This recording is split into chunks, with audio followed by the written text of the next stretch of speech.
Okay, good afternoon, everyone, or good morning if you are elsewhere in Europe. We will have now this webinar on a very important topic, which is very high on the agenda of every policymaker in Europe, but also as we see every day, in the news in other regions of the world, and that is the question of how you make better law. In a way to, on the one hand, keep innovation and competitiveness, and on the other hand, protect our value and the fundamental rights. So that's a difficult trade-off sometimes, and this is why the better regulation principle that the EU institutions have set for themselves since now nearly 20 years are so important. And in that report, we would like to revisit those principles and apply them to the important digital EU rule, the EU digital rulebook, which has been adopted during the previous mandate. And as we know now, there is some call to revisit some of those laws, to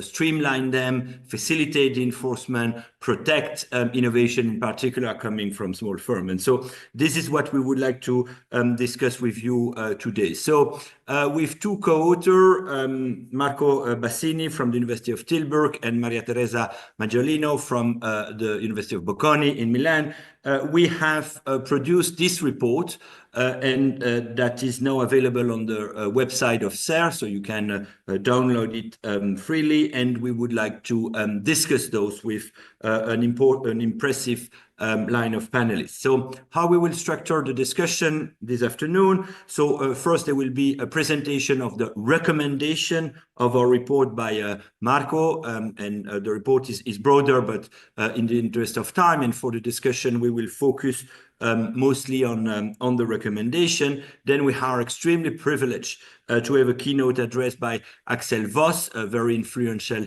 MEP, and who is also had played a very important role in the making of a number of digital law in Europe, and sometimes have some critical view on some, and I guess we will discuss that on the GDPR. And Axel Voss is also very keen to have a better regulation. I mean, he has published several documents on it, so we are extremely happy. I mean, we couldn't have found a better MEP to discuss that topic. So Axel Voss will give a keynote of 15 minutes, and he has accepted to answer some question if you have. So if you have some question during his intervention, please ask them in the chat, and I will relay them to him. And then we will have a panel discussion of an hour where, the panel is, as always, at SER, very diverse. So we want to have people coming from the company, people coming from the civil society, and also from the regulatory agency. So to have a diversity of opinion. So we will discuss among the panelists, but also, again, if you have some question during the panel, please don't hesitate to ask them in the chat. And again, I will be happy to take them and discuss that with the panelists. So let's start without delay. And Marco, if you can present the main recommendation of the report. Thank you, Alexandre, and good afternoon, everyone.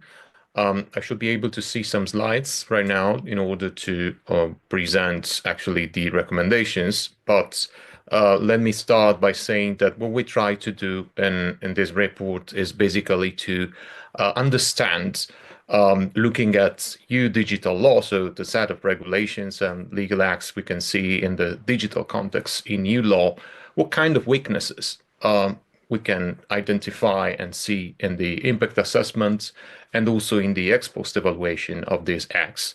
And this way, we try to learn some lesson in a way. We feel that there are some lessons that can be learned, and of course, we try to translate these lessons into some recommendations. Recommendations of different nature. We have general recommendations, and specific recommendations. I will focus more on the general ones because they are agnostic to the specific piece of legislation considered. We have recommendations on substance and on process. What we feel is very important and as a key value in this lawmaking process to make it a better lawmaking process is the identification of causality links and policy trade-offs.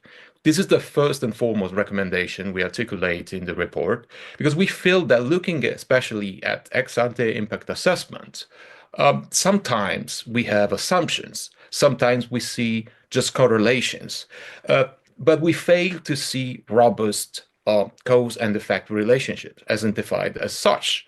And therefore, we feel that there is a need to look more deeply at the relationship between certain rules, their effects on the firm's behavior and on consumers, and so in terms of benefits for consumers.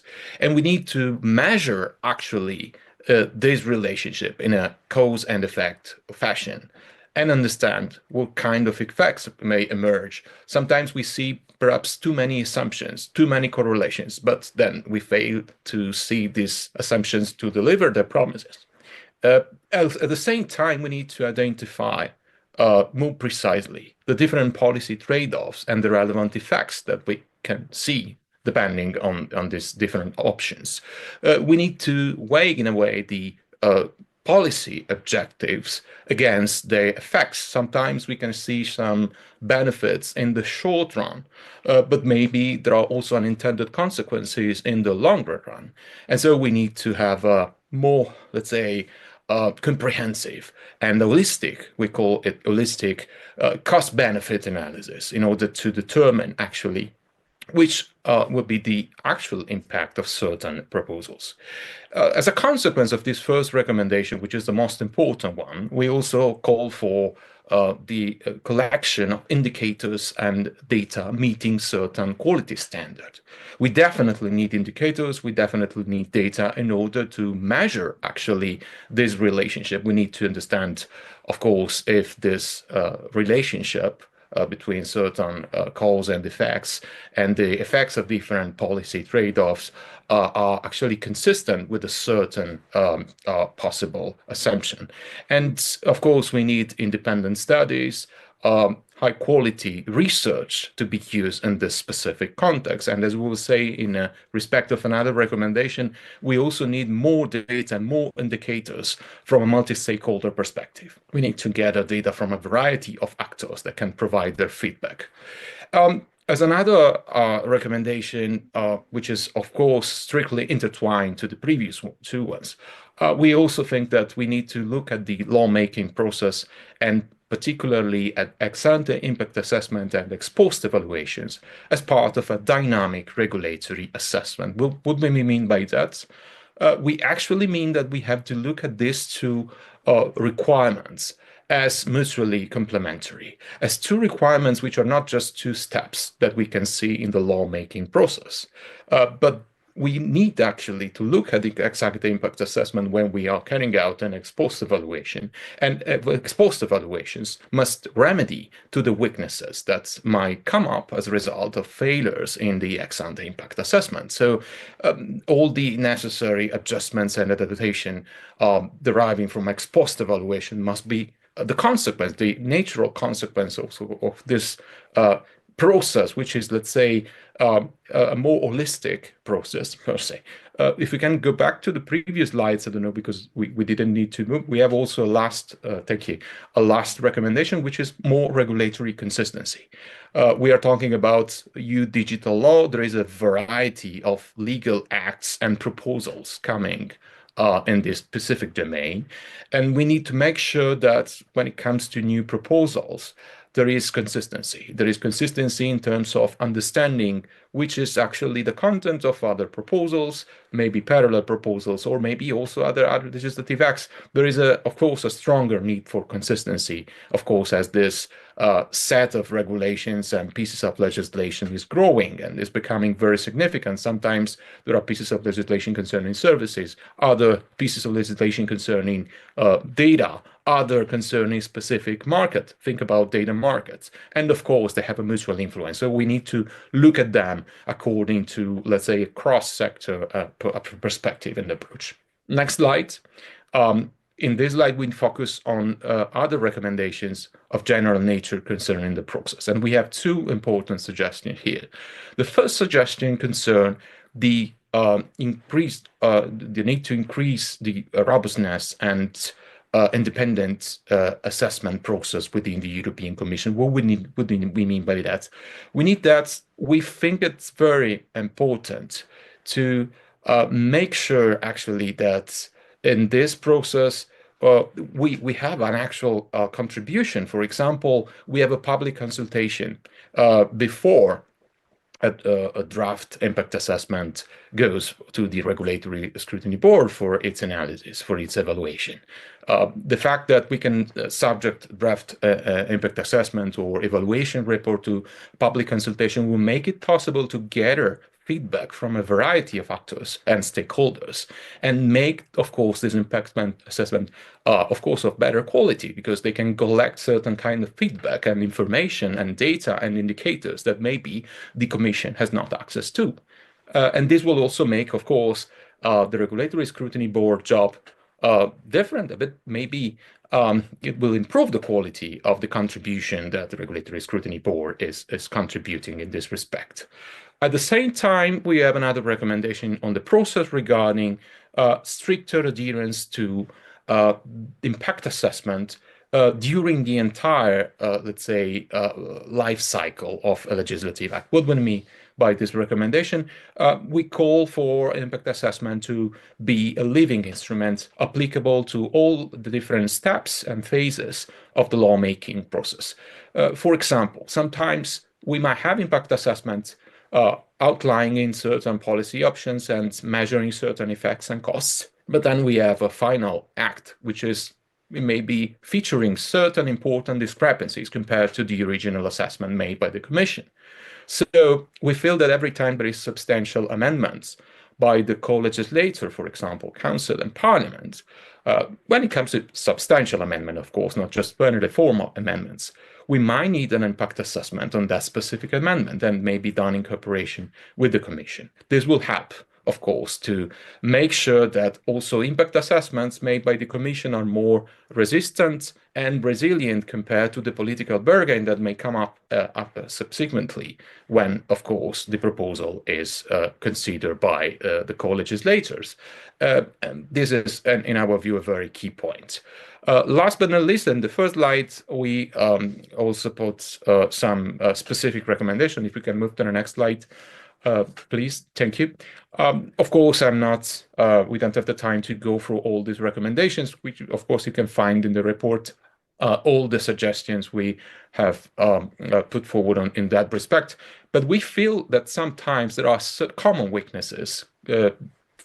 If we look at different legal acts, in particular the GDPR, the DSA, and the DMA, which fall under the scope of our analysis, sometimes we see, for example, not very, let's say, far-seeing and comprehensive assessment of compliance costs that, in our view, were sometimes underestimated, especially for the reputational value that compliance with data protection law has now in Europe, and the fact that more and more firms not formally bound to comply with the GDPR with certain obligations decided to do so. And this, of course, was a cost that could not be predicted before.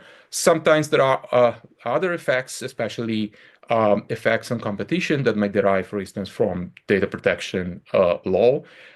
We have, of course, other impacts in terms of restrictions depending on data protection law on data sharing in a data-driven economy. And if we think about the AI revolution, of course, you can understand how much important it is to look at that piece of legislation and, generally speaking, that area data protection law, having in mind, of course, the key potential of data and personal data for future developments in the AI industry.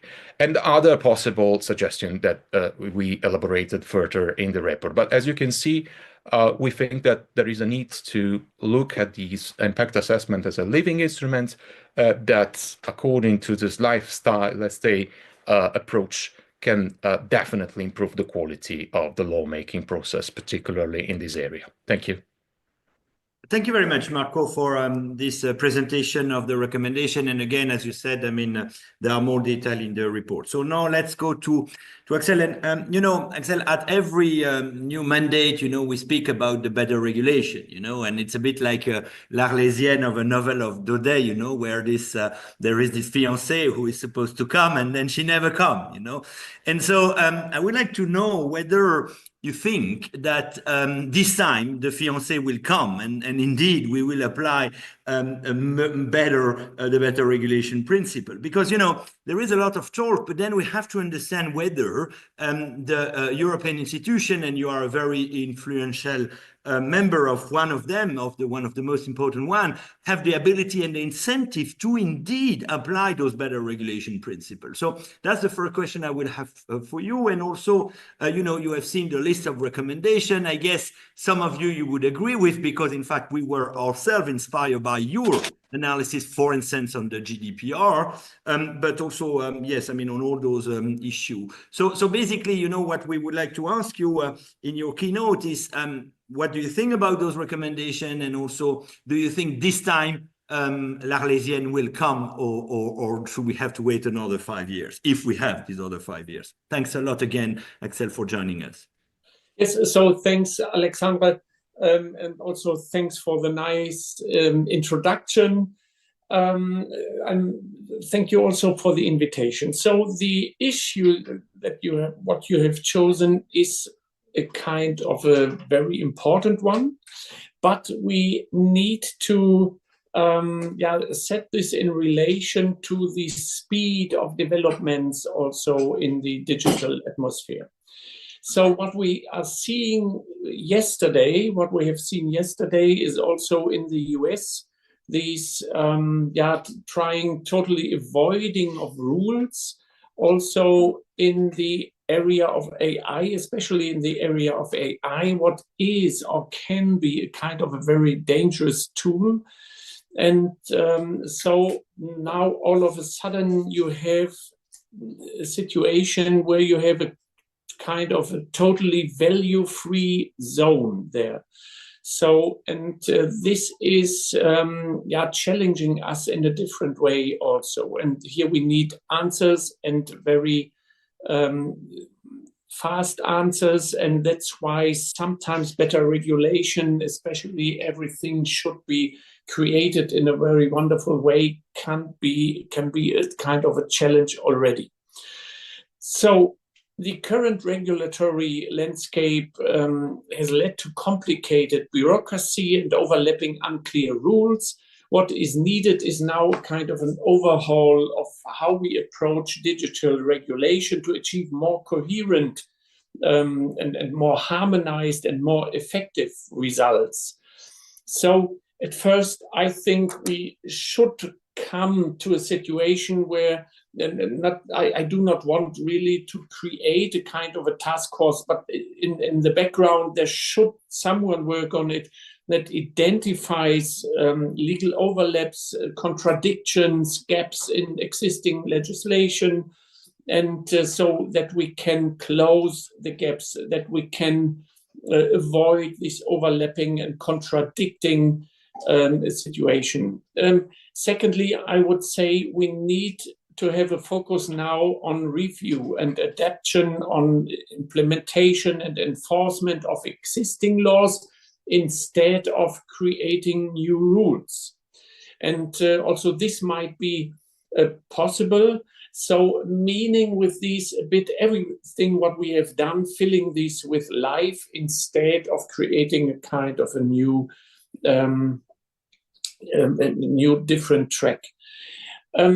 Thirdly, I would say propose legislation. What we should do also, especially in the digital world, is only proposing these in a form of regulations to achieve full harmonization. Otherwise, we are not supporting the idea of a digital single market any longer.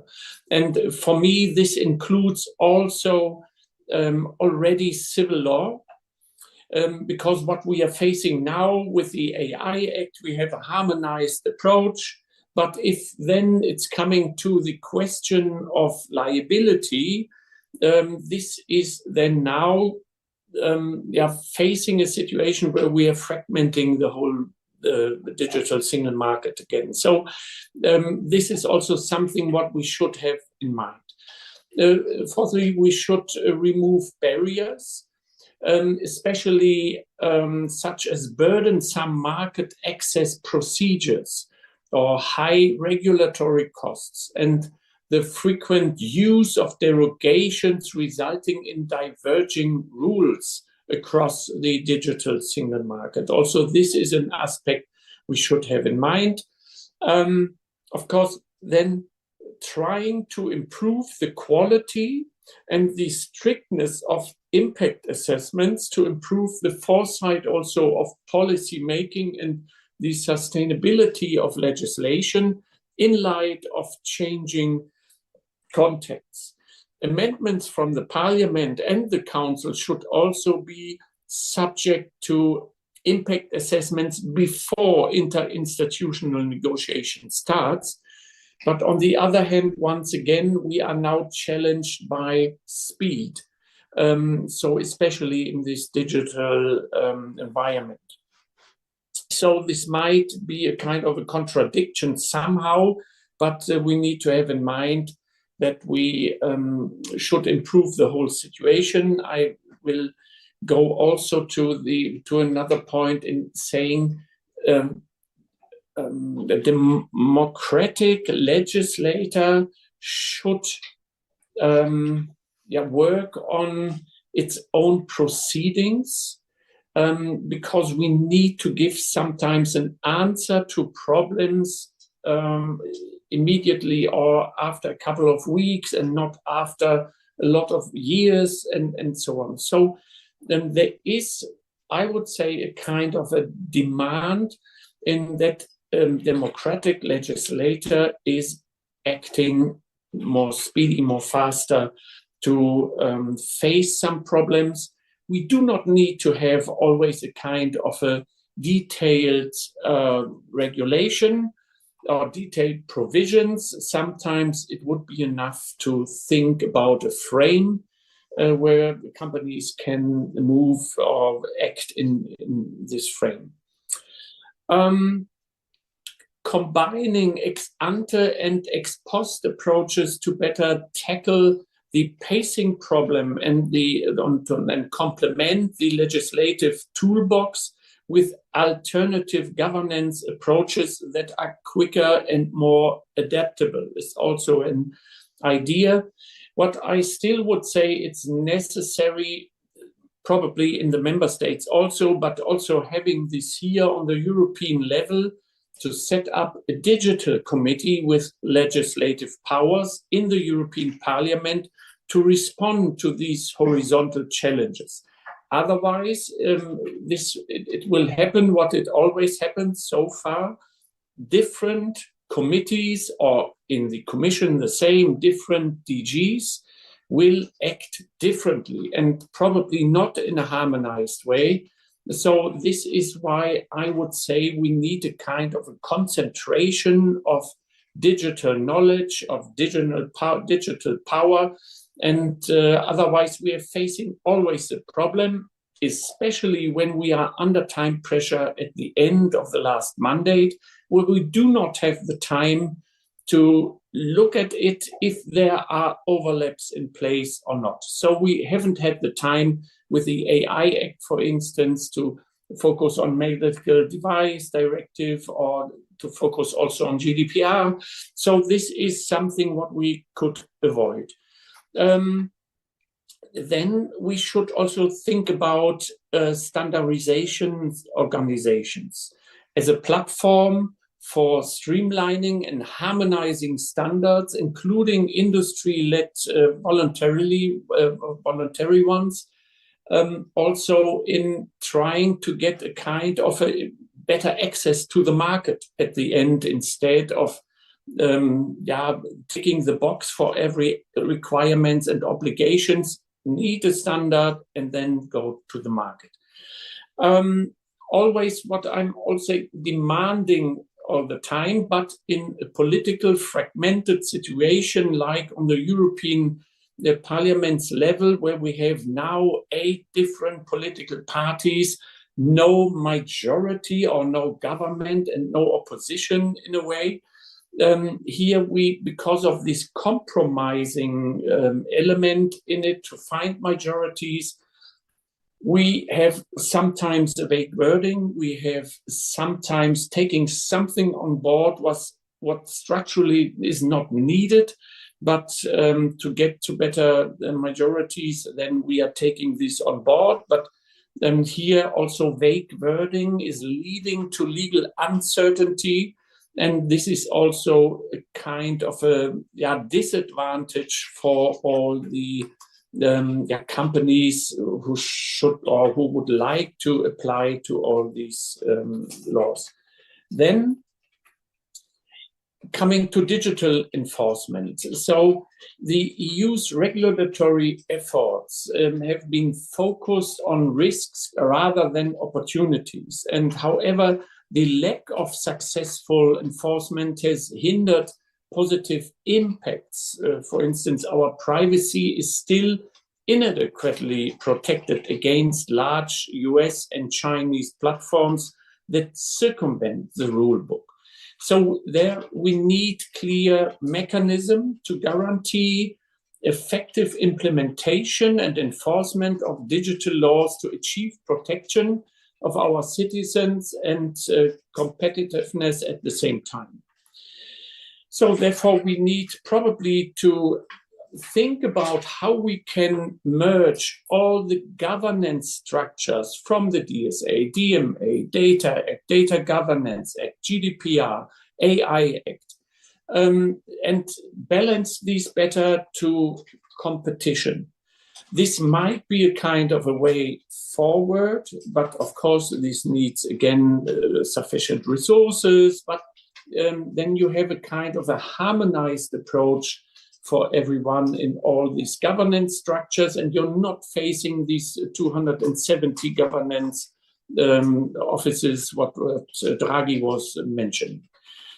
Secondly, improving the enforcement of the GDPR by making the consistency mechanism more compulsory and by streamlining diverse national interpretations of the law, meaning we shouldn't have a regulation in place like the GDPR and then leaving the interpretation to the member states. And this is creating a lot of uncertainties throughout the whole digital single market. This is what we should avoid. I hope we have done this better in the AI Act or for the AI Act.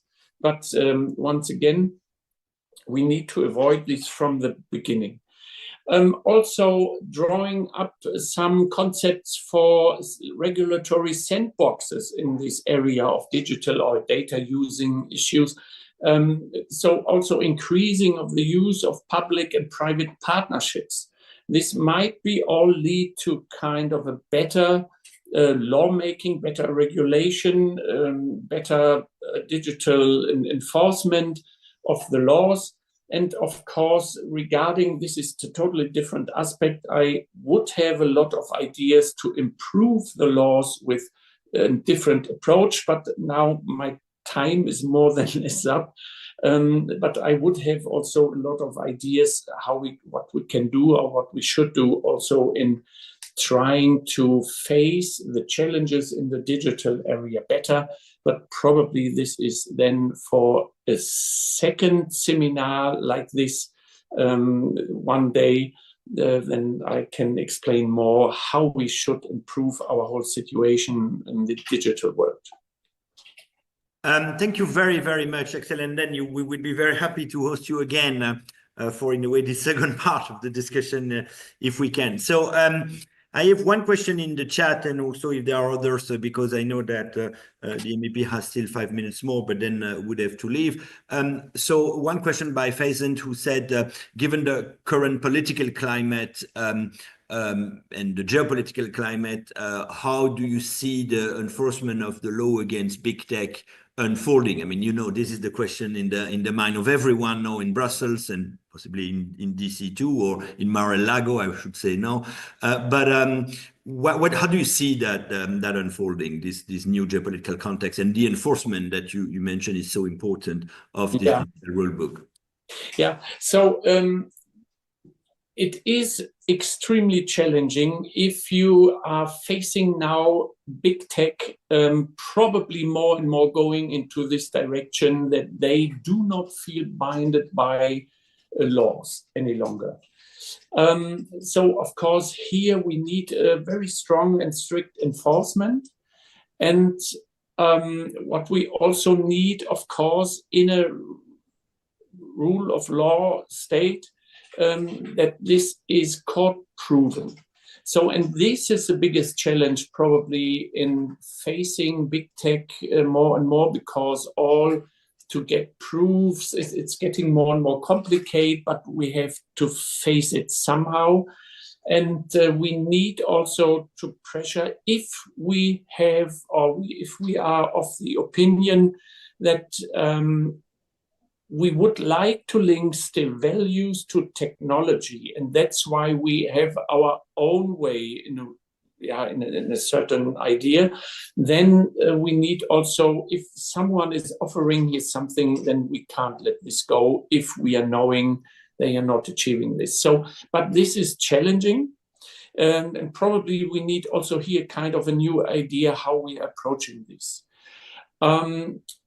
I'm really a little bit afraid that the step now taken by the US yesterday in saying AI does not need a kind of a frame any longer means no values are any longer in place. And if the big tech is adapting these like this and say, so everything is free and we can do whatever we want, this is a threat to the human beings and also to democracy, rule of law, and so on. And here we need now to focus on a strict enforcement of European laws on this level. But so far, the Digital Services Act, for instance, if we are coming to social media, is built on cooperation. And if we do not see the cooperative element any longer, and if they do not want to have values respected, then it's getting really critical. And here we have to think about how to face this problem, how to meet the situation, especially with big tech. And more and more, I have the feeling sometimes we should build up a kind of a competitive instrument like what they have in place. I know it's not very sexy, but probably it's necessary if we are facing more and more the pressure of the American administration. Thank you very much. And I have a last question for you before you go by Mohammed on the where do we stand with the AI liability directive, which is in a way the leftover of the previous parliament. So and you are very influential on this. So where we are there? Yeah. So at first, the biggest problem here with the AI Liability Act is that we are facing a confrontation with the council. Because it's a civil law, and civil law is in the competence of the member states. We know this. And that's why the will of the member states are not very good or are not very high. But on the other hand, I would always see a kind of an added value if we can achieve, instead of 27 existing liability regimes, that we are coming up with one European liability regime. But of course, this should not create any additional burden or any additional requirements. It should more focus on a streamlined way forward. So if we can't prove that a European provision would give us or give the companies or the actors in this market a kind of an added value, then probably we will not succeed and not convincing the member states. On the other hand, the member states should not stick to their thinking of the last century in digital issues, where civil law already fragment all our digital single market in a way. And here we need a kind of a new spirit, a new starting point in saying, even if this is voluntarily by the majority of the member states, we should go for it, because I see an added value in the digital single market if we are focusing on one liability regimes. So, of course, sometimes also industry is telling me they are accustomed to all these existing liability regimes, but still having in mind probably they need then 27 different ones. And here I do not see the advantage that if we are achieving a better approach, why we shouldn't have a kind of a better approach. Just staying like it is what we have, because then you know what you can expect from the law, instead of saying, oh, we do not know what the upcoming provisions might look like. I do not know if this is also not a kind of an old attitude to the digital level or digital area of legislation. We have to find a way.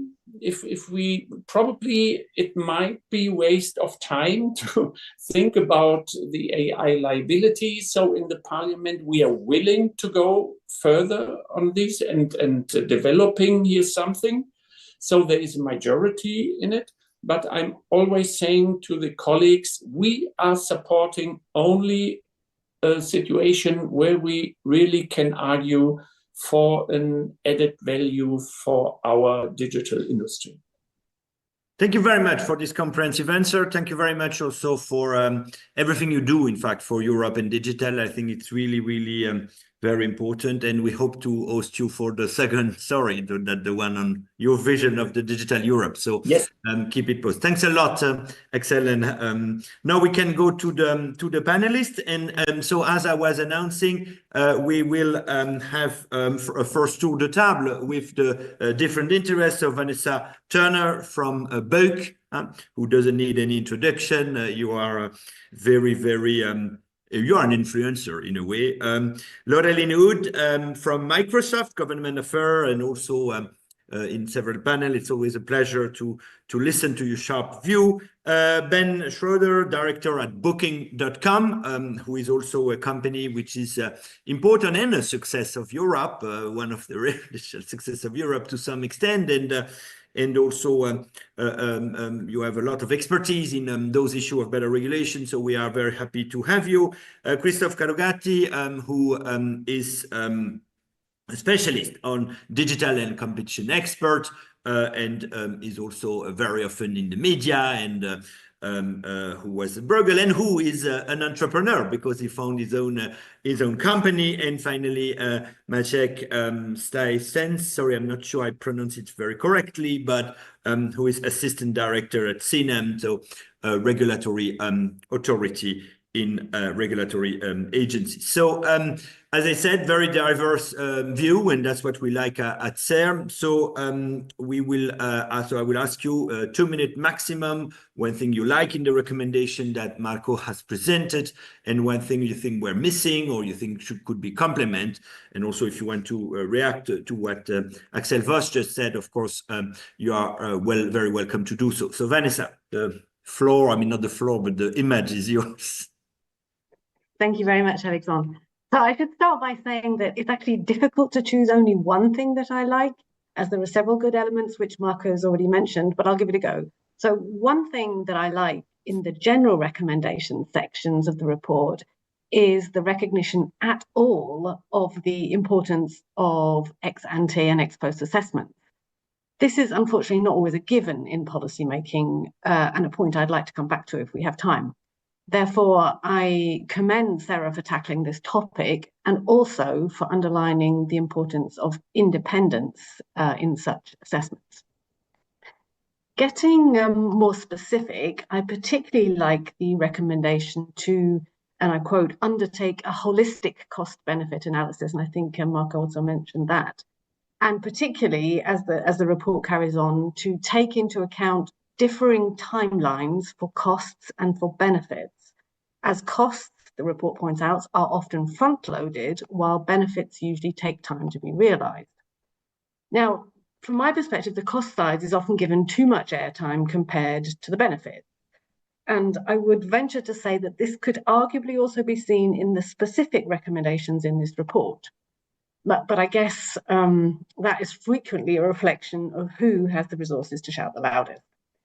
So in that regard, I'd also commend Sarah for being transparent on the companies that have supported and or given input into the report, which if the audience is interested, they can see on the first page of the report. So that brings me to the area that I would pick out for a potential addition to the recommendation.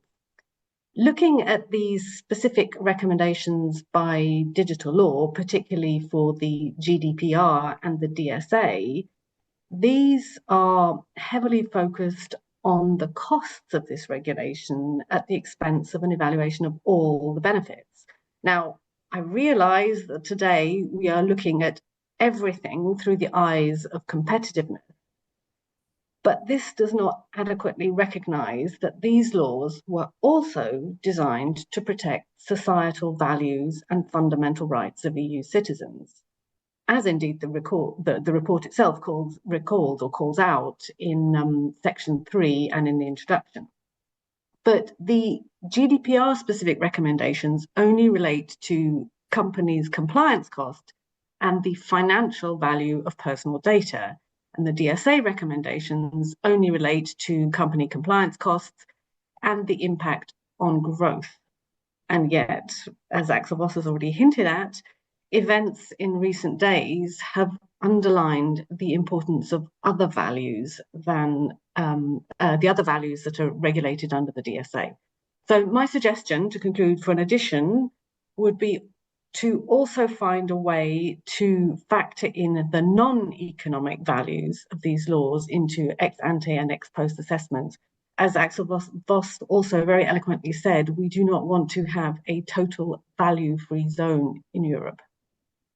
Thank you very much, Vanessa, for those constructive comments, and also thank you very much for recording, because I'd say we really want to be very transparent on how we do our work. And indeed, as you have explained, I mean, at the beginning of the first page, we explained who were the same member of the steering committee, which were in a way providing intellectual input and financing to those studies. But those studies are always, and I'd say we are very keen on this too, in full independence of the steering committee. So how it works is that the steering committee can give comment to those studies, but then it's the full responsibility of the academics. So in this case, Marco, Maggie, and me of the content. But thanks very much for reminding that, because I think in the current context, it's extremely important to have that in mind. We will come back also to those issues of cost and benefit, and what kind of cost, what kind of benefit, because indeed that's probably one of the main elements that we need to take into account. And indeed, I mean, competitiveness as such is not a value, it's just a mean to achieve other value. And I think this is something which has maybe not often been mentioned in the Draghi report, but I mean, Draghi himself insists a lot in the preface of his report to say, I care about competitiveness for Europe to have the means to protect its own value. So it's very important, Vanessa, as you say, to come back to that issue too. Laureline, now, what do you think about all of this? It's a great piece of work, and thank you also for having Axel Voss with us. I was smiling a bit when Vanessa was speaking, because as you will remember, Alexandre, I actually insisted during the preparation strongly on the need to have more, to expand more on the benefits for fundamental rights and other aspects. But that being said, there are as Vanessa has also said, there are so many things that you can think about when you think about better regulation, better lawmaking. And we also have to be realistic. I mean, politics, and I'm not a politician, but still, we're thinking in a political way. Politics is the art of the possible. So I would like to make two very concrete recommendations. First one that I like in the report is the point about regulatory consistency. So we see that, as Marco has well explained, that there are not only more laws today, but they also get increasingly complex and dense. And then these laws are prepared by different departments in the Commission, by different committees in the Parliament. Axel Voss has also alluded to that.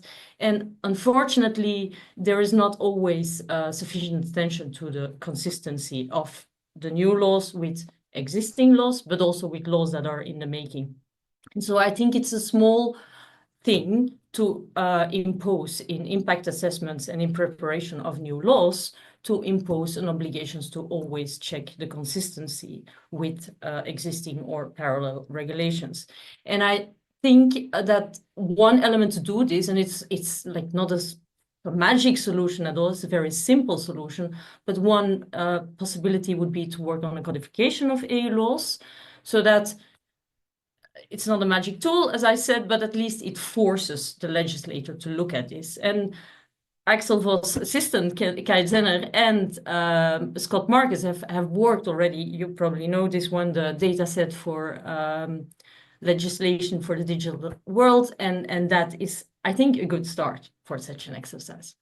Second, a recommendation that is not in the report is legislation can be perfect, but it's only as good as its enforcement is. And Axel has also alluded to that. And therefore, we see currently that the enforcement is also getting very complex. And we have initially we had one DPA and one telecom regulator and maybe a banking instance, and that was it. And today we have regulators in all kinds of instruments, and they overlap. And there are a slight difference in how they are organized between countries, and that makes it very complex. And I think one of the elements to be added in impact assessment could also be to say that the legislator has to think about how this can be enforced in an efficient and consistent way. Of course, there is the national subsidiarity, there needs to be some freedom for the states, but still it is possible to think about consistency, good governance, procedures, all of that like upfront. And I think that would be also something pretty easy to implement. These were my two recommendations. You're on mute, Alexandre. Thank you very much for this. Yes, and I mean on the issue of regulatory consistency, I think the way we get out now is with this without prejudice of, so in every law now you have without prejudice of another law and so on, but clearly that's not enough. And as you say, maybe an exercise of codification may be one way to go. And on enforcement, I think. And it was interesting that, I mean, many company or civil society organization are pushing for a clarity or a systematization of the enforcement. And maybe, one way to go is to be inspired by what has been done in the financial industry with the system, the European system of a regulator, where, you have the ECB at the top, which is a strong and independent European regulatory authorities. And then in a system, which is more than a network, the different national authority or the national central bank. So maybe we can learn to have a better and a more systematic system from what is happening in the financial industry and monetary policy. Thanks a lot, Laureline. So now we go to Ben. What do you think about all of this? Yeah, thanks a lot. And let me also start by thanking Marco and Maria Teresa for what I think is really good and very timely report. I really think the report does a very good job in highlighting some of the shortcomings of the status quo. And I think, as you already mentioned, like in the current debate around competitiveness, we should definitely draw upon some of the recommendations. To me, the big highlight of the report is that it really stresses the importance of independent evaluation. And I want to make 3 points that all build upon the recommendations or 2 of them will build upon recommendations report, and I have 1 additional suggestion. So the first one is independent evaluation of impact assessments. I think we really need that to improve their quality and get to a more realistic assessment of trade-offs, and also ensure that only really substantiated evidence is taken into account. Right now, this is very much driven from an outcome perspective. The impact assessments and the preparatory studies, they're really there to justify the chosen course of action. And I think that leads to less than optimal outcomes. But I also find it troublesome from an accountability and transparency perspective. EU lawmaking already happens in a bit of a bubble and under much less scrutiny than national lawmaking. So not being clear about trade-offs, I think, will in the long run undermine trust in EU institutions. So I think we should definitely address that point. The second one is independent ex post assessments. To me, regulation is neither good or bad. I think it's really like how it plays out in practice. And that can only be answered after the fact. There's always some uncertainty when you draw up laws and regulations, and you cannot get around that. So you really need to do systematic ex post assessments. And the key here is independence. We all know this. If you let your kids grade their own homework, you know what the outcome will be. So we need to get to a more objective approach. And the third one, and this is not in the report, but what I would love to see is actually an annual or biannual independent report on the state of the internal market, which could take a little bit of a broader perspective. It could be analog to some of the annual biannual economic expert reports we see in some of the member states. For example, Germany has a Council of Economic Experts. They publish a report every year, and this could really highlight incoherent approaches, policy failures, but also propose amendments to existing laws and regulations to improve the internal market. And the idea would really be to bring in some fresh thinking and create occasions to draw attention to some of the shortcomings and failures. So these are my 3 points I wanted to make to kick it off, and looking forward to the discussion. Thank you very much, Ben. And I think all of them are extremely important. And in a way, it's interesting also that you point on the legitimacy issue, because it's not only an effectiveness issue, but it's also a legitimacy issue. And we know, as you say, that those assessments are not always done independently. Now, of course, the Commission has set up some system for independence. For instance, they often use independent consultants. But the problem, is that when it is a repeated game between the Commission and those consultants, the independence is sometimes undermined, because you may risk of not having the next contract if you go against what the Commission is saying. And we have the Regulatory Scrutiny Board, which is trying to do what it can, but it's a small team and they don't necessarily have every information. And this is why one of the proposals that we make in the report, and which is, I would say, relatively radical compared to what we have now to achieve what you wanted to achieve, is to have a public consultation on the impact assessment before it goes to the Regulatory Scrutiny Board. So that way, the stakeholder, so all of you, in the panel could make your view on how far the causality link between the rule, the firm behavior, and the user interest have been analyzed, and what are the real trade-offs, because those are, at the end of the day, the 2 main information that you can gather from an impact assessment. So we think that by going through a public consultation before it goes to the Regulatory Scrutiny Board could be one way out. And I like a lot your third idea of having an independent report on the state of the internet market. This is probably indeed something that could be very useful for Europe. So thanks a lot, Ben, for those suggestions. Christophe, now, what are your take on all of this, Christophe? You are mute, Christophe. Sorry. So thank you, Alexandre, for the introduction and for the report.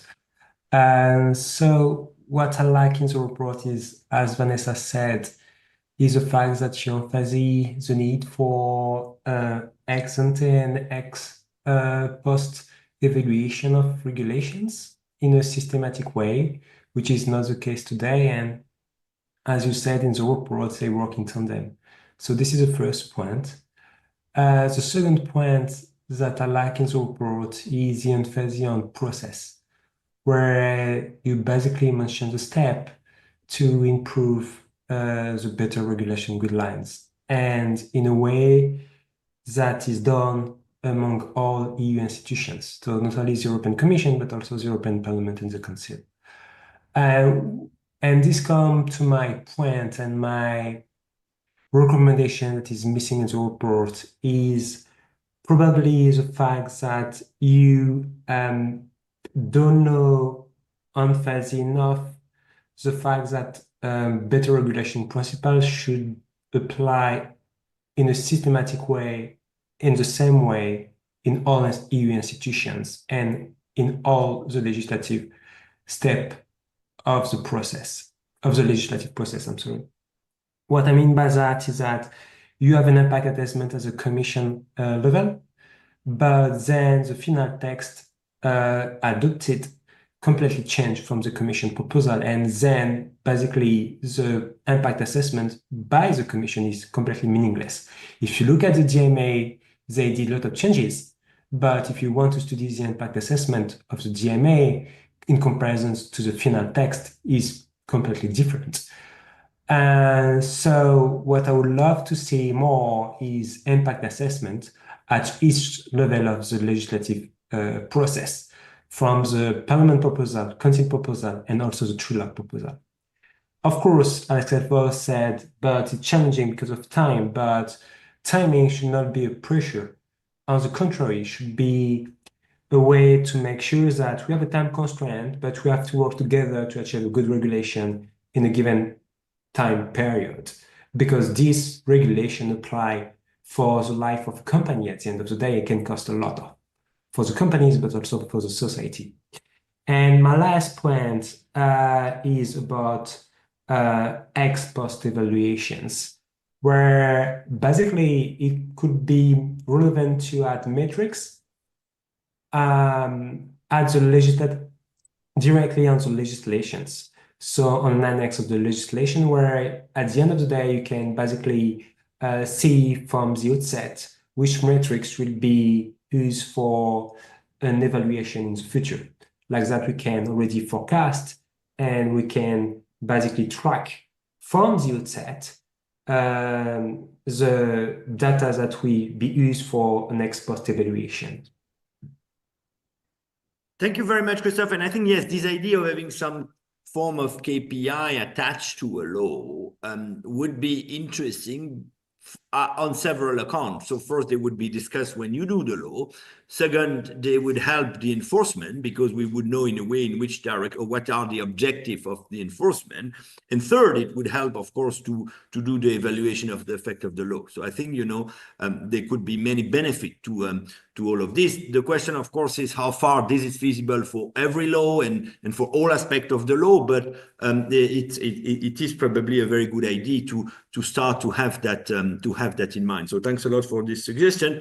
On the second issue also, to be sure that this impact assessment is done during the whole legislative process. This is something you mentioned, Axel Voss mentioned it, and so on. And also this is in the report. There is, of course, as you mentioned, Christophe, this tension sometimes between speed and quality, and Axel Voss mentioned that too. And so the question is how we can deal with that trade-off. And one way probably to do that is to focus on the main issue that the impact assessment is supposed to bring on the table, which is this causality link between the firm conduct, the rule, the firm conduct, and the user interest, and not only correlation, causality, and the different trade-off, because inevitably, the politics is the art of trade-off, and so I think that could help if we focus on the main thing to speed the process without compromising its quality, which is absolutely key. Okay, last but not least, we have Maciek, who is Assistant Director at the new or relatively new platform regulation in Ireland, which has, of course, a very important role to play in enforcing all those digital rule book, because many of those platforms are based in Ireland. And so we have mentioned the importance of enforcement all over this conversation. So what is your take on all of this? Yes, thank you, Alexander. I'm speaking last, so I will also try to collect a little bit this very important remarks that have been made already. I think we all agree in this panel that like the last Commission mandate was a very intense intense period of lawmaking. So we had a lot of new acts. We had DSA, DMA, but also EMFA. At the national level was a period of transposition of AVMSD directive.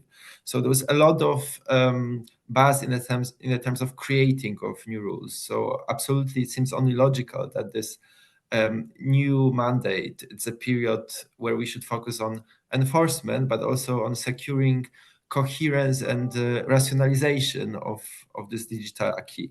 I think you have this very good reference in the report when you say that this traditional regulate and forget mindset should be replaced by more dynamic approach of adapt and learn. And I think this is, from our perspective, from the perspective of the regulator, is something that it's very important, because I think one thing that Ireland did well was attributing to the same organization the powers to be in charge of several online safety instruments. So we are a digital services coordinator under the DSA. We're in charge of TCOR. Now we will have certain competences under the AI Act. We are in charge of AVMSD directive. So in Ireland, we tend to talk about online safety framework. So we pick the right instrument that is the most, I would say, relevant when it comes to specific harm. But I think in this discussion, I wanted to give I was thinking to give you a specific example that could be relevant for the use of this new approach to better regulation. Because, for instance, what we see that in the development of those laws, we have, for instance, a horizontal framework of DSA with all the due diligence rules for all online platforms. But we have also targeted regulations. So, for instance, AVMSD with the media content framework. And I think maybe as part of this discussion on better regulation, it should also be about ensuring that the horizontal frameworks work well with targeted instruments, that they both go together hand in hand, and they provide the high level of legal certainty. So this is, I think, one point of ensuring coherence and good I would say cooperation between different instruments. It's I think something that's quite crucial for the upcoming discussions. One thing in the report that is mentioned in particular when it comes to DSA, the report says that this exposed impact assessment should verify whether DSA has increased demand for digital services by creating more safer and more trustworthy online environment. I think it was already mentioned, and I agree with the statement that I think in the context of online sphere, these are two different objectives. I think one is competitiveness of the online sphere and promoting and incentivizing development of European actors, also in the broader context, because this is a level playing field when we talk online, not only with platforms, but also how our European media can find a place and be competitive in this environment. And then this another objective is ensuring the safer online experience, because I think what happens now with TikTok shows that the demand is there, but the question is how we can do it through rules that secure the highest level of protection, in particular, for instance, when we talk about minors. And here, I think ensuring the regulatory coherence is very important. And the last point I wanted to mention, it's the issue indeed of the enforcement. So under new rules under this new digital rulebook, we did create a lot of fora for regulatory cooperation. We have the Digital Services Board. We will soon in February we will have a new media board. We have digital markets expert group. So there are lots of fora, and I think through different acts we could see the recognition of the importance of independent regulators for the enforcement of EU law. And I would like to make 2 points that I think for the digital rulebook to work well in practice, it's absolutely crucial that we have solid instruments for cross-border cooperation between regulators, that we have instruments for a swift exchange of information, that we can communicate with our peers.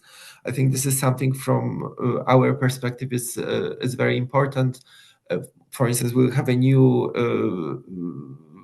mechanism on the enforcement of VSP regulation. And for us, it's very important that if there is a harm detected in one member state, we can quickly communicate. And then from Irish side, as a regulator of the origin, we can react. And then the second aspect that I wanted to refer, because there was also the question of access to data about research. And I think, again, independent regulators, as being often very close to the services at the national level, could be a great source of information, of data, or providing some sort of regulatory experience that then could fit into the decision-making at the EU level. So these are my two points. Thank you so much. Thank you very much, Messiek, for all those comments, and also coming from your day-to-day job. And I think, we can maybe summarize, 2 things that you bring to the table, which are absolutely essential, is flexibility and learning from the mistake. And this is sometimes, it's not easy to do for all of us, to learn and adapt. I think but this is something probably some company, or the most successful company, or the most successful regulators, or even SER, is trying to do. So I think that's an important message. And then the second message that you bring to the table, which is absolutely key, is this cooperation across the regulator. And the question is, of course, again, we all are for cooperation, but as you mentioned very rightfully, you have to have the means to do that cooperation, the ability to do that cooperation, and that requires, you say, the possibility to exchange confidential information easily among regulators, and also you have to have the incentive to do this. So, everyone has to gain of this cooperation, otherwise, of course, the people will not do it, because cooperation takes time. So really, what we need to think about this cooperation agenda is to set up, a framework for cooperation, the infrastructure for cooperation, and then the incentive for this. And absolutely, that is, as you say, very, very important. So now we have, let's say, 15 minutes for a debate among us and with the audience. So don't hesitate to ask questions. I will take 1 or 2 now, and also if my colleague, but maybe I can give the word to my colleague Marco and Maggie, if you wanted to jump in at this stage, and then I will take some questions and ask some others. But I don't know, Marco or Maggie, if you want to say something at this stage. Sorry, Maggie, you are mute, I think.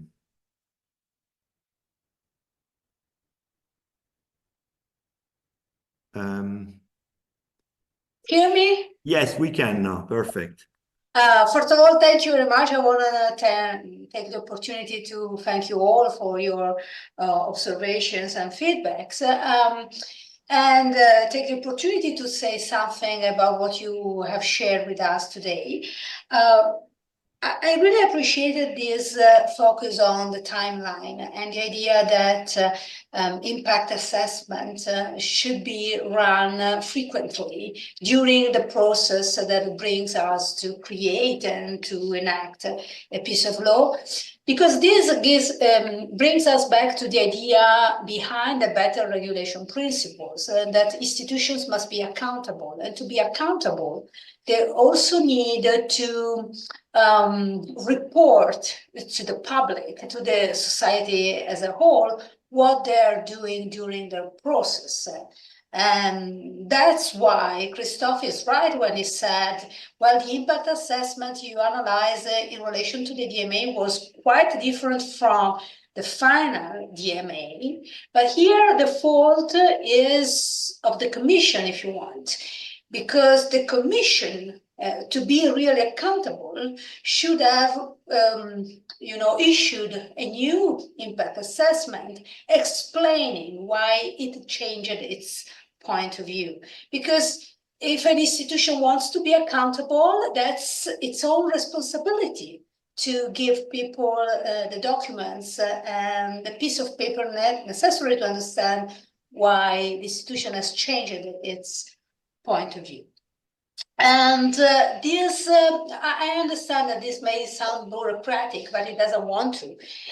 This focus on the documents available to make, to elaborate opinions is important also when we go back to what Vanessa and Laureline were stressing.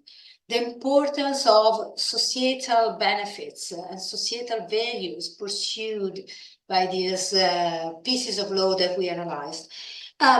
We all recognize them, but let me be clear. In the documents we analyzed, the Commission was totally clear in expressing all the values and beliefs it wants to protect. Consumer rights, fundamental rights, pluralism, fairness, and many others. So I don't have, and with Marco and Alexander, we didn't have the impression that the Commission was not accountable or was not clear and transparent in saying the values it was pursued or it was pursuing with those pieces of documents. The problem we found is that the Commission was not as much clear or equally clear in expressing the hard facts justifying and the economic mechanism justifying the rules it was going to adopt. I believe that this is an issue when you move from the scenario where you discuss about values, which is totally legitimate and really supported, and the scenario where you move to the analysis of the economic impact of the rules you are taking. Let me be clear on this. The Commission could also have said, we don't care about the economic impacts of what we are doing. We do it for the sake of our values, the values we want to protect. And that would be totally fine. But once you involve the economic assessment, then you must talk about benefits and costs. And so here, I guess we have a challenge in front of us. Clearly, you stated that we focus a lot on compliance costs on the side of companies, but we didn't stress enough the non-economic benefits for consumers and individuals and users in our society. Well, you're right. But our problem is that it's very difficult to monetize these benefits, these non-economic benefits. And when you want to bring everything back to the economic impact of a piece of law, you have to find a way to monetize those non-economic benefits. Otherwise, they are always out of the table. They are always in the field of value discussion, value-driven discussions. Thank you very much, Maggie, for that clarification. So maybe around the table, I don't know if some panelist wants to deal with one question or make an additional comment. Vanessa, maybe you because you announced that you may want to say additional thing later. So then, and as we were discussing, so the issue you were mentioning, maybe you wanted to jump in at this stage. But I don't know. And I have a broader question also for everyone, and which is, how do you think we can incentivize better the European institution to implement this better regulation agenda? I mean, all of you came with very good idea. I mean, to have a more consistency analysis, to have more independent evaluation, to have KPI for the legislation, to cooperate better among regulators. So all of that is, I think, good idea. But then the question is how we make them happen. Because, my impression sometimes is that we often discuss the same thing at every new mandate, but we don't deliver on it. And I think that's really the question now, is how we can deliver on it, how we can create the ability and the incentive for the European institution to implement it. So anyone who could have an idea on that, that would be extremely useful. But first, Vanessa, and then anyone who wants to jump in. Thanks very much, Alexandre. I think, coming back to my initial point, all of these ideas that have come up today, I think, are incredibly important for making sure that we do have appropriate legislation in Europe. But I would like to actually go back one step, because I think that in terms of getting that, to answer your question, the first step is, I think, that we have to have a situation where the institutions concerned buy in to actually always applying the better regulation principles as a concept, except in truly exceptional circumstances. And as I've also mentioned, speed. But I think those must be truly exceptional. And I know this is not digital, but I think to illustrate the point, which illustrates also the importance of your report, in December, the Commission proposed revisions to the Common Market Organization regulation, so agriculture, not digital, admittedly, but it did this without carrying out any ex post evaluation or fitness checks of existing legislation, without any call for evidence or a public consultation, without any consultation or collection and use of expertise, and without an impact assessment. It will publish a staff working paper describing what it's doing within 3 months after the adoption of the proposal. Now, for me, that way of legislating is not the right way to go about it, and flies in the face of all the better regulation type objectives that you've been talking about today. So I think that makes it all the more important for people to look at the SERA report, in particular to take good account of the points that were made on causality, because I do think those are an essential element. So I really would think it is an important point to achieve what we want to achieve, to look at the SERA report, but also to go in some of the points that were made by various of the speakers today, the importance of enforcement. I think that's another area that's often frequently overlooked, as Laura Lynn pointed out, the importance of independence. But that also cuts multiple ways. Yes, one needs to have independence of the organization itself, and I also agree that public consultation before, on the impact assessment before it goes to the scrutiny board is important. But I think in public consultation, that has to be very broadly drawn. And the fact that you have, say, 100 submissions going one way and 5 going another doesn't necessarily mean that the 100 are right. It just may mean that they're better resourced. So that has to be taken into account in consultation responses as well. And I would also agree that one should take a lot of heed on what member states can bring to the party in terms of data. So I think there are multiple really good recommendations, both in the report and in the comments that have been made today, which hopefully, if can be taken on board, having got the basics right, as in doing an impact assessment in the first place, could significantly improve some areas of legislation. Thank you, Vanessa.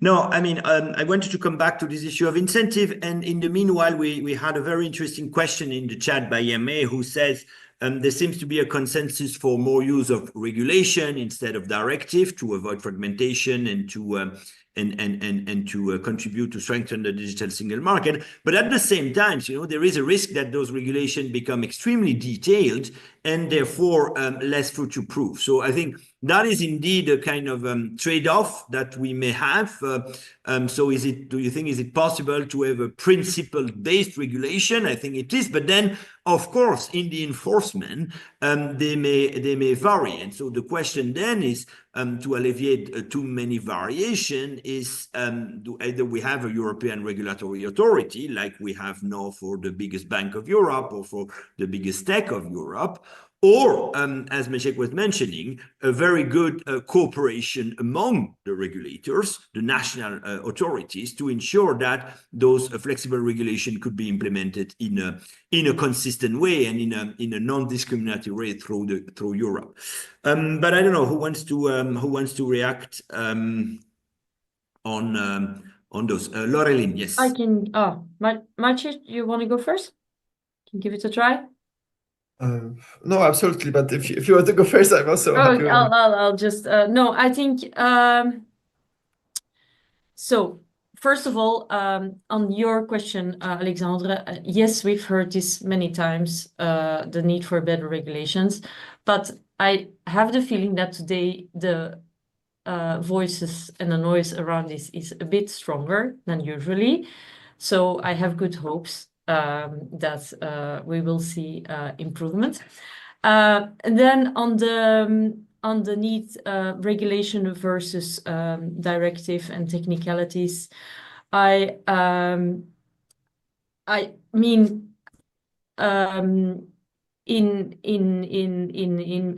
member states, this is also, I mean, they face the same reality and they manage working with these technicalities. The digital world has as a characteristic that it's very complex. So then legislation can easily indeed get very technical.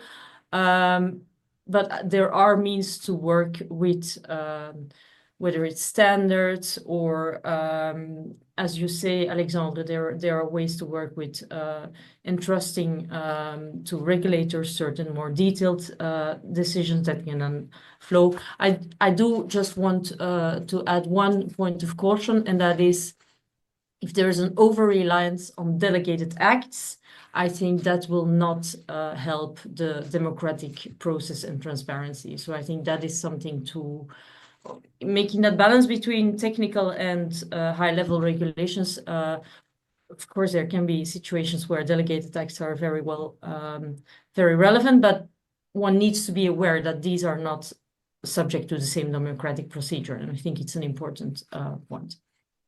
True. And thanks for bringing that again to the table. I mean, we are talking about effectiveness, but also, as Ben also was saying previously, legitimacy. I think both, and in particular, given the state of the EU today and how it is perceived by our citizens, I mean, this legitimacy issue is absolutely key. Maciek, you wanted to say something?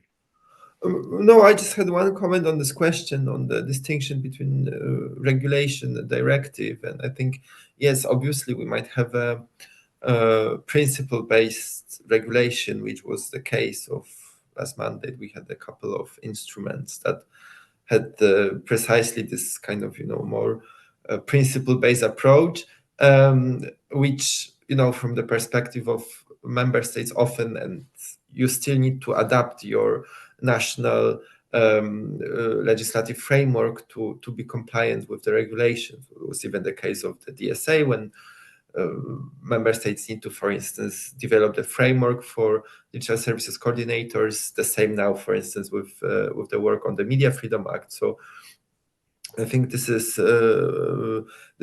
feasible, but still, I think in certain cases, at least in my area of expertise, certain issues they need to have this national flavor, because, for instance, if you regulate the content, sometimes you need to also take into consideration national characteristics. So it's not often that easy to go directly for the regulation or a directive, because there's also this national nuance that even though we want to achieve the harmonization, it should be reflected. So my take would be that there are different approaches to achieving harmonized market, and I think one of the approaches could be basically advancing the level of harmonization, advancing the coordination through the administrative cooperation.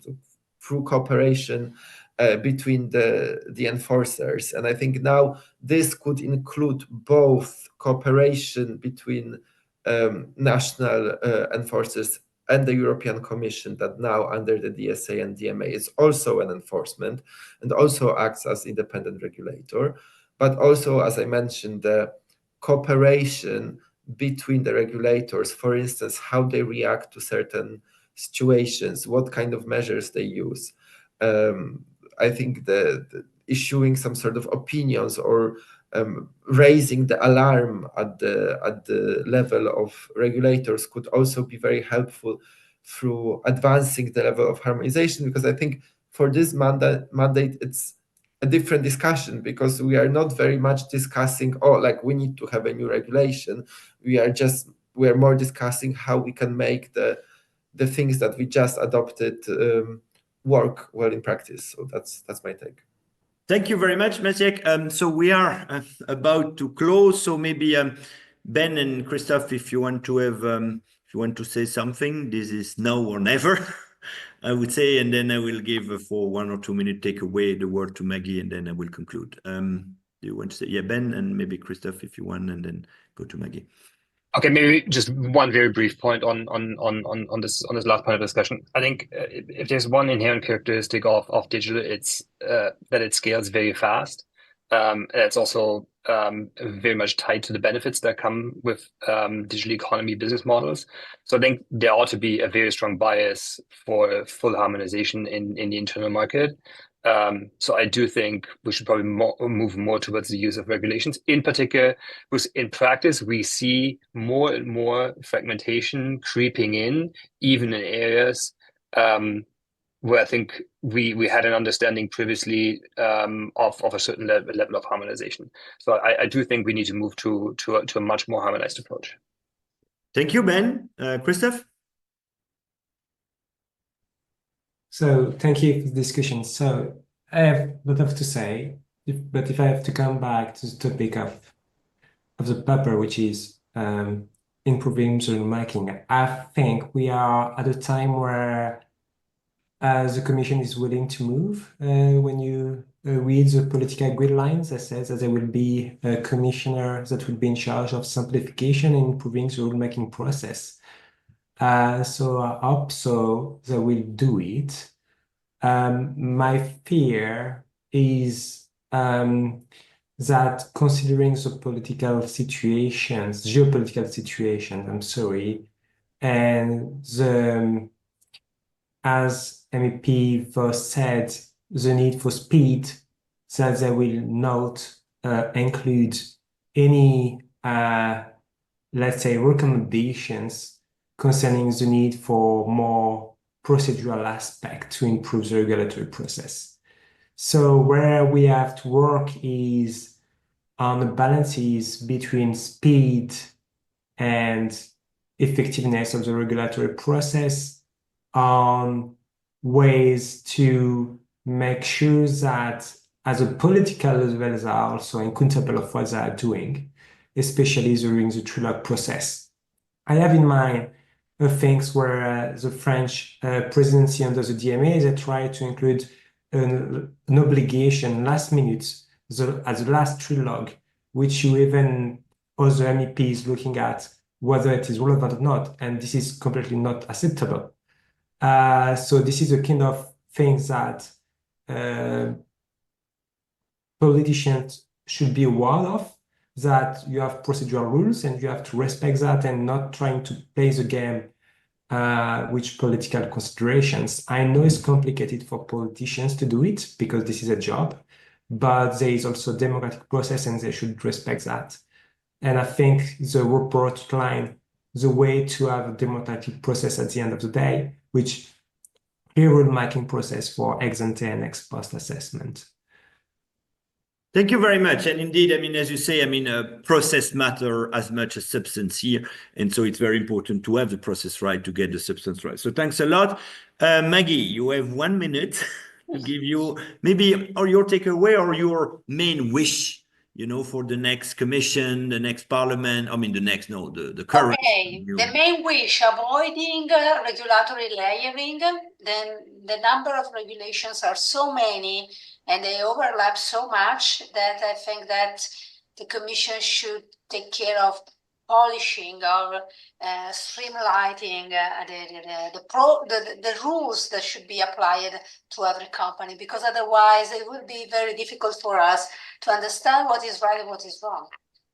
Right, thank you very much. So streamlining, I mean, and cooperation, those are probably the two main words that we can remember. So, you know, this report at the end of the day is at the core of the SER mission, you know, which is, and you know, when Bruno Libabert, the founder of SER, created SER, I mean, I think his idea was really to have a better regulation in the interest of the economy and the society, okay? So both, I mean, not only economic and cost, but also the value of the society. So I think, you know, we are back to our root by discussing all of this. And so I'm really happy that we could do it with such a fantastic panelist. I thank also the audience. I would also like to thank all the SER team, because I mean, those events, I mean, those report to be done and then those events to be organized, it's not easy. So I would like to thank them a lot. So as I said, you can find the report on the SER website. You can also, if you are not a member of the newsletter, subscribe to the newsletter. And now we have several other events in the pipeline that, again, you can find them on the SER website. Some are reserved for our members, for instance, to discuss the future digital priority of the Commission, but others are open to everyone. And we have in 2 weeks an interesting webinar on AI, from act to action, where in a way we will also discuss the meta-regulation principle, but in the context of AI. So thank you very, very much to everyone, to the audience, the panelists, for this fantastic discussion. Thanks a lot. Thanks. Thank you. Bye. Thank you. Bye.